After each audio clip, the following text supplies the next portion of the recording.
Salut les gars! Aujourd'hui on se retrouve pour une nouvelle vidéo dans laquelle je vais vous parler de mon attribution de logement Crous. Si vous ne savez pas ce qu'est le Crous, c'est le Centre Régional des œuvres universitaires et sociales. J'ai parlé un peu genre de façon un peu... simplement parce que j'avais oublié ce que signifiait Crous. Donc si vous ne savez pas, le Crous c'est une sorte d'organisation qui vous aide à obtenir un logement ainsi qu'une bourse pour votre rentrée universitaire. Donc en gros, si vous rentrez dans une formation universitaire, BTS, DUT, licence, toute classe préparatoire, vous pouvez solliciter le Crous pour qu'il vous aide à avoir une bourse, donc c'est-à-dire du cash, ainsi que un logement pour la rentrée universitaire si vous partez plus loin de chez vous, si vous changez d'académie ou je sais pas trop quoi. Du coup moi aujourd'hui dans cette vidéo je vais vous parler de mon attribution de logement Crous parce que enfin c'est fait après des mois et des mois de procédure, j'ai enfin eu un logement au Crous et du coup je vais vous raconter parce qu'il y a un peu de péripéties etc genre et tout, et je vais un peu vous parler des dessous du Crous etc, de leur travail en général. Et je pense que maintenant que je suis dans la zone des étudiants, je vais vous faire un peu plus de vidéos dans ce genre là etc. Donc voilà, si ça vous intéresse n'hésitez pas à vous abonner et à liker bien sûr la vidéo et bien sûr activer la petite clochette pour ne rater aucune de mes vidéos etc. Donc c'est parti les gars! Donc déjà la procédure du Crous, je l'ai commencé, c'était le 15 janvier 2020 parce que du coup c'est à ce moment là que vous pouviez demander votre DSE, c'est le dossier social étudiant. C'est un sorte de dossier que vous demandez, il vous l'envoie quelques jours plus tard, que vous devez remplir, renvoyer des papiers etc. Tout ça par l'intermédiaire de la poste. Et oui, ça existe encore des gens qui envoient des courriers. Du coup tout ça c'est pour remplir un formulaire etc. dans lequel vous allez demander soit une bourse, soit un logement, soit les deux. Moi j'ai demandé les deux tout simplement parce que j'avais besoin des deux etc. Mais vous êtes libre de demander soit l'un soit l'autre, mais ne demandez pas de logement si vous ne demandez pas de bourse parce que vous ne l'aurez pas, genre ça c'est sûr et certain. Les logements ce ne sont que pour les boursiers et encore les boursiers de hauts échelons sont prioritaires par rapport à ceux qui sont de bas échelons. Par exemple ça va de 0 bis à 7 au niveau des échelons.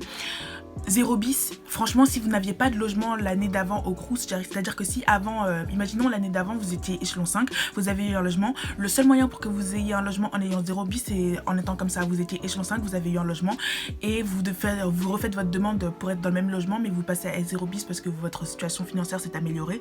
C'est le seul moyen pour que vous ayez un logement en étant 0 bis parce que sinon ça va être extrêmement compliqué à moins qu'il y ait très peu de demandes dans la région que vous voulez. J'ai fait mon DSE, j'ai tout rempli et franchement, premier conseil que je pourrais vous donner, suivez les étapes de A à Z, de B à D, de tout. Parce que franchement, le Crous, ils le disent dans leur papier, ils ne font pas de relance. Niet. Le Crous ne fait pas de relance, c'est-à-dire qu'en gros, moi j'ai envoyé mon dossier par la poste, toutes les feuilles bien remplies, etc. Sauf que j'ai eu aucune réponse de quoi que ce soit. Est-ce qu'ils ont reçu mon dossier? Est-ce qu'ils n'ont pas reçu mon dossier? Du coup, j'ai dû me déplacer au Crous de mon académie, le Crous de Versailles. Et parce qu'ils n'ont pas de numéro de téléphone, c'est-à-dire que ça en dit long sur la volonté des gens de t'aider. Ils n'ont même pas de numéro de téléphone pour les contacter etc. C'est ouvert un jour sur 30 etc. Bref c'est compliqué. Du coup j'ai dû me déplacer et c'est là qu'ils m'ont dit tout simplement que ils n'avaient jamais reçu mon dossier social étudiant, mon DSE. Et ils n'ont même pas fait de relance en mode what's up, just where is your paper? Heureusement que je me suis déplacée, donc suivez votre progression au Crous de A à Z parce que sinon ça va mal se finir. Il y a plein de personnes, en fait le Crous ils ont beaucoup de demandes. La moindre excuse pour écarter une demande ils vont le faire et ce sera tant pis pour vous quoi. J'ai envie de vous dire que c'est comme ça leur démarche. Moi que j'ai renvoyé mon dossier social étudiant etc. parce que du coup j'ai pu les numériser, toutes les pièces mais les numériser et les déposer sur le site du Crous, messervicesétudiants.gouv, messervicesétudiants.gouv.fr, bref. Mes services étudiants. Ensuite après le 10 juin, à partir du 10 juin, j'ai pu formuler des vœux pour les académies que j'ai demandé. Du coup quand vous faites une demande de logement au Crous, vous avez le droit à 3 villes différentes, imaginons Lyon, Bordeaux et Nice. Vous avez 3 villes différentes et ensuite après dans ces 3 villes vous avez le droit à chacun 2 demandes de logement par ville. Du coup moi c'est ce que j'ai fait, j'ai rempli mon dossier etc. C'était à l'époque où il n'y avait pas encore, Parcoursup n'avait pas encore popé genre dans nos vies etc. Ça avait pas encore, c'était pas encore sorti et tout quand j'ai fait mes vœux principaux d'académie. Donc je ne savais pas encore où est-ce que j'allais aller très techniquement. Et après voilà, quand j'ai eu mes vœux Parcoursup, je pouvais plus modifier etc. C'était déjà clôturé parce que du coup c'était du 10 juin au 22 juin pour clôturer.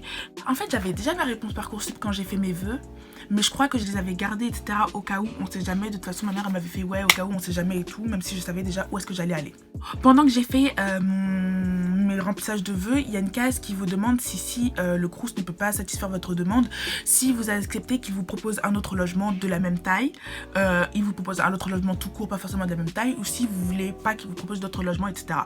Moi, j'étais pas folle, donc j'ai coché autre logement de la même taille, parce que qui ne vous propose pas de logement, c'était pas possible pour moi.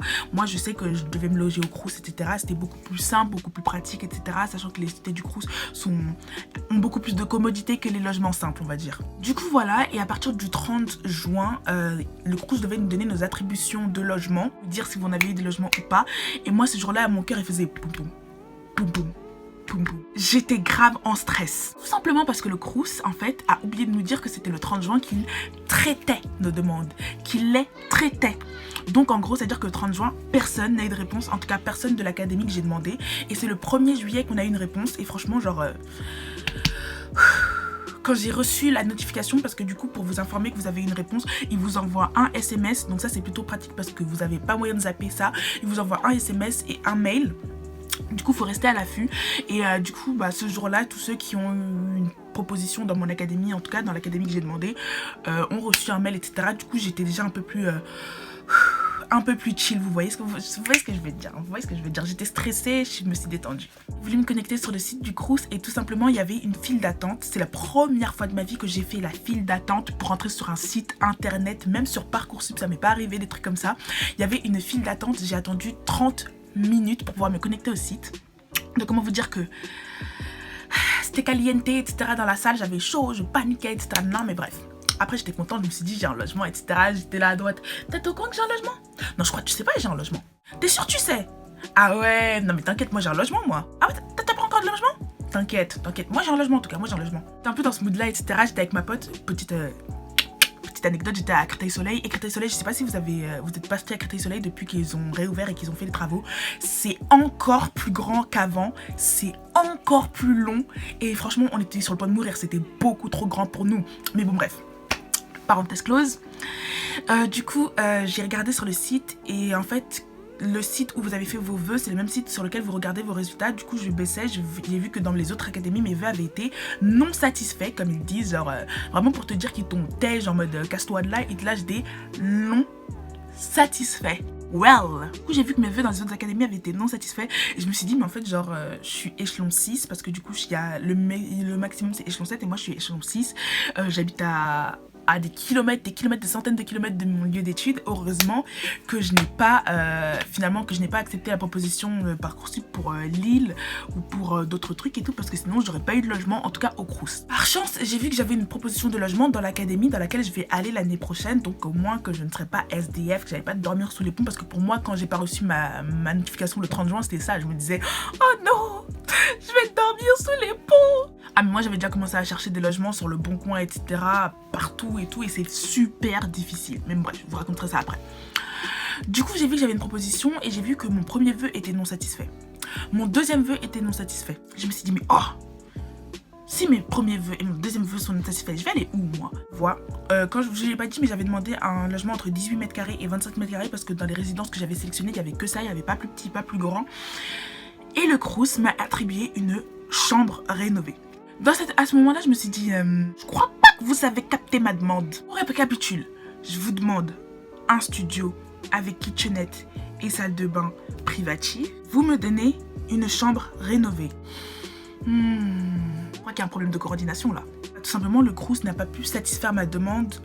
Voilà. Après, j'ai appris plus tard qu'en gros, pour les étudiants de première année, comme moi je vais en première année de DUT, les étudiants de première année, c'était un peu compliqué de leur donner des studios parce que beaucoup de gens les demandaient et que du coup, ils privilégiaient les étudiants de deuxième, troisième année, etc., qui n'avaient pas eu la chance de les avoir pour leur première année. Et j'ai eu plusieurs témoignages de personnes qui étaient en deuxième année, justement, deuxième, troisième année et tout, et qui me disaient que leur première année, ils avaient été relayés dans une chambre aussi pareil, dans une chambre rénovée et tout. Bon, ils n'étaient pas rénovés à cette époque là, mais du coup là ils sont rénovés. Qu'ils avaient été relayés dans une chambre parce que tout simplement c'était les deuxième année, les troisième année qui attendaient depuis, qui étaient prioritaires sur les studios.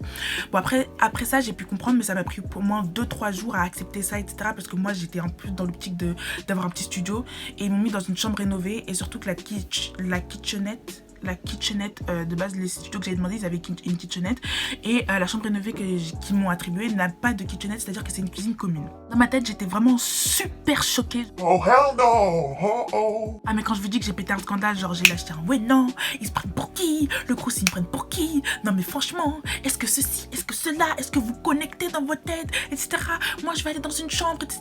Non. En vérité c'était même pas la chambre qui me gênait le plus, c'était le fait que la cuisine était commune et que du coup bah en fait c'est pas que je suis pas sociable, mais simplement que moi j'aime bien avoir mon petit espace segmenté. Ici c'est vrai que j'ai ma chambre dans ma maison. Mais en fait, comme vous voyez ici, il y a des affaires de ma petite soeur, etc.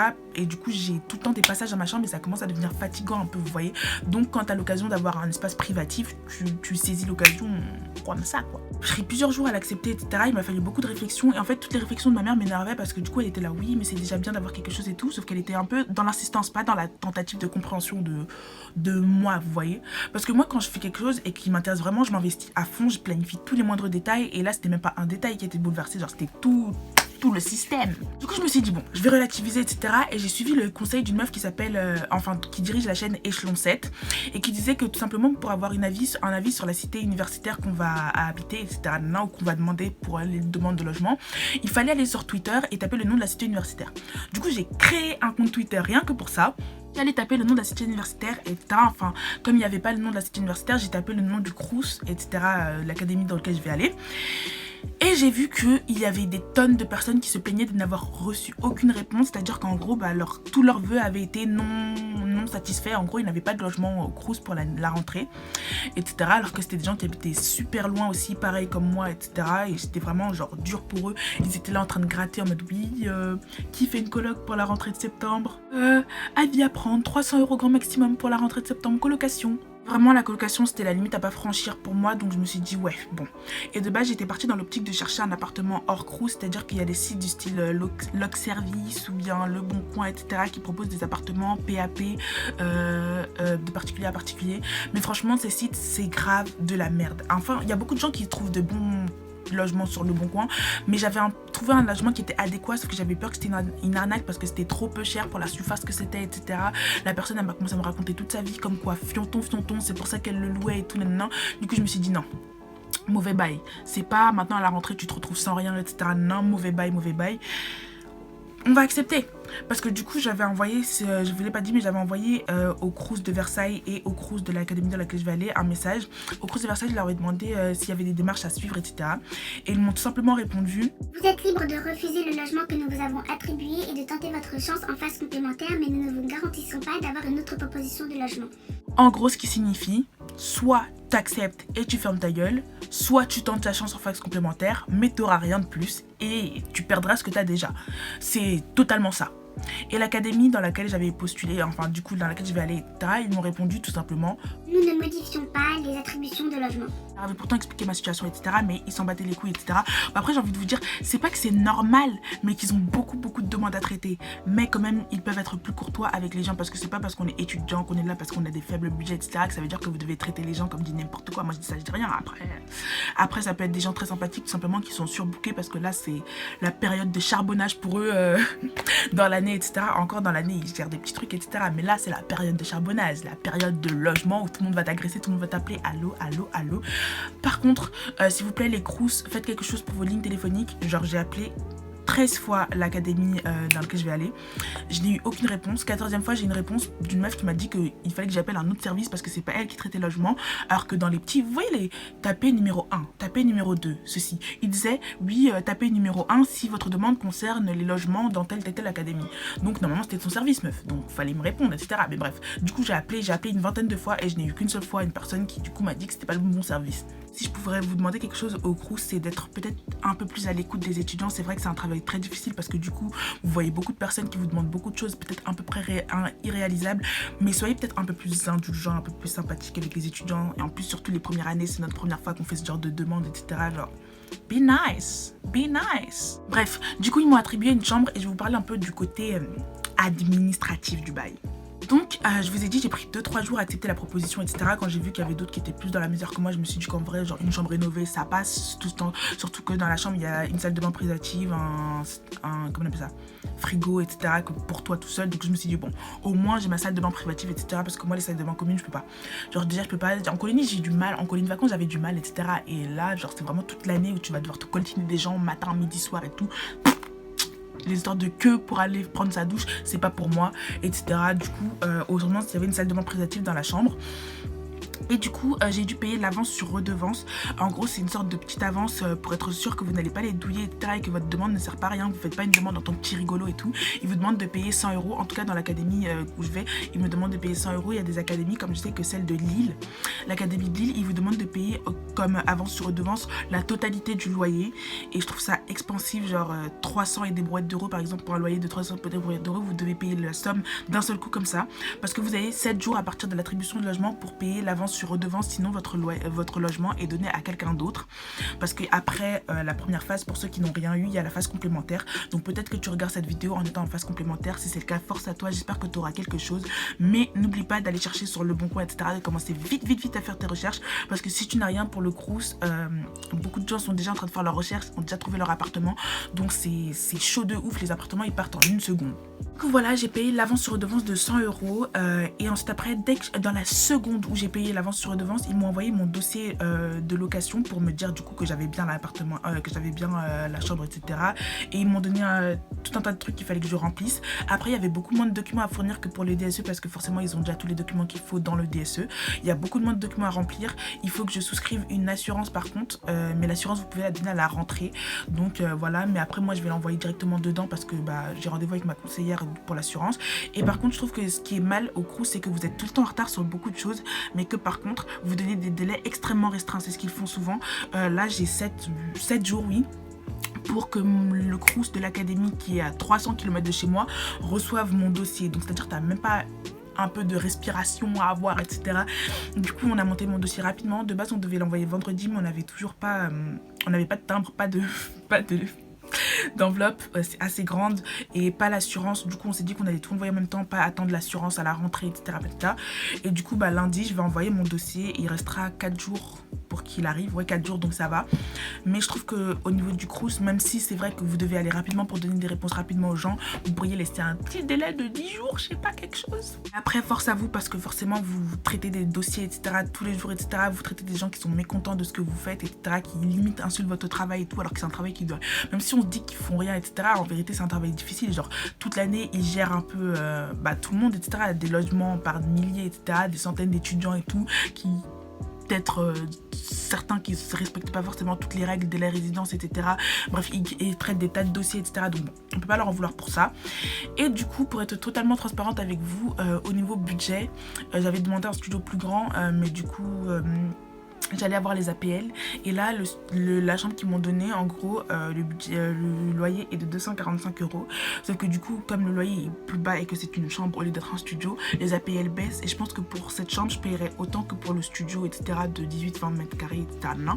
Bon, après il faut que je vois parce qu'il faut que je fasse une simulation de demande d'APL, mais je pense que c'est à peu près ça.